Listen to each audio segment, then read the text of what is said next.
గణిత శాస్త్ర పితామహుడు శ్రీ శ్రీనివాస రామానుజన్ 105వ వర్ధంతి సందర్భంగా స్థానిక శ్రీ వెంకటేశ్వర యూనివర్సిటీ ప్రకాశం భవనం ఎదురుగా ఉన్న ఆయన విగ్రహానికి బీజేపీ నాయకులు పుష్పాంజలి ఘటించి ఘన నివాళి అర్పించారు. ప్రపంచ గణిత మేధావి శ్రీనివాస రామానుజన్ 105వ వర్ధంతి సందర్భంగా స్థానిక శ్రీ వెంకటేశ్వర యూనివర్సిటీలోని ఆయన విగ్రహానికి బీజేపీ నాయకులు గుండాల గోపీనాథ్ రెడ్డి ఆధ్వర్యంలో పుష్పాంజలి ఘటించి ఘన నివాళి అర్పించారు. ఈ సందర్భంగా ఆయన మాట్లాడుతూ గణిత శాస్త్రవేత్త 20వ శతాబ్దంలో ప్రపంచ ప్రఖ్యాతిగాంచిన గొప్ప గణిత మేధావులలో ఒకరు మన రామానుజం అని కొనియాడారు.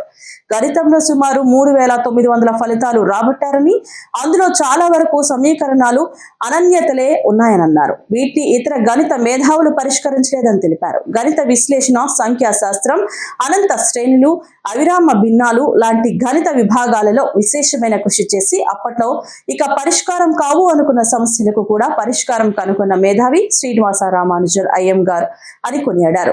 అలాంటి మహనీయుని వర్ధంతిని ఘనంగా జరుపుకోవడం సంతోషంగా ఉందన్నారు. ఈ కార్యక్రమంలో బీజేపీ జిల్లా సాంస్కృతిక విభాగం convener Gundala Gopinath, BJP north మండలం అధ్యక్షుడు లోక ప్రభాకర్ నాయుడు, బీజేపీ తూర్పు మండలం ప్రధాన కార్యదర్శి తొండమనాటి సుబ్రహ్మణ్యం రెడ్డి, బీజేపీ నాయకులు పురోహితుడు సురేష్ స్వామి, బ్రహ్మానంద రెడ్డి, మురళి, విద్వాన్ కస్పా, పద్మనాభం, టీడీపీ నాయకులు చిత్తరపు హనుమంతరావు, తొండమనాటి సుబ్రహ్మణ్యం రెడ్డి తదితరులు పాల్గొన్నారు.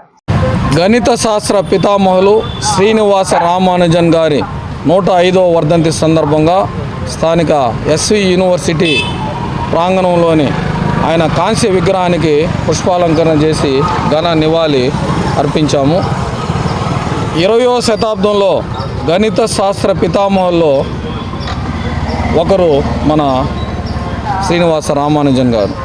3900 అంశాలను కనుగొని సమీకరణాలను తీసుకుని అందరికీ సులభతరంగా గణితాన్ని అలవర్చుకునేదానికి ఎంతో కృషి చేసిన గణిత మేధావి శ్రీనివాస రామానుజన్ గారు. ఆయన వర్ధంతిని సందర్భంగా ఆయన విగ్రహానికి పుష్పాలంకరణ చేసి ఘన నివాళి అర్పించాము. ముఖ్యంగా ఎన్నో గణితంలో పరిష్కారం కనుగొనలేము అనే వాటిని కూడా ఎంతో చక్కగా పరిష్కార మార్గం చూపెట్టిన మహామేధావి మన శ్రీనివాస రామానుజన్ గారు. ఇప్పటి తరం వారికి గణితంలో సులభతరంగా మనకి కనుగొన్న వ్యక్తి శ్రీనివాస రామానుజన్ గారు. ఆయన వర్ధంతిని ఈరోజు ఘనంగా జరుపుకుంటాం.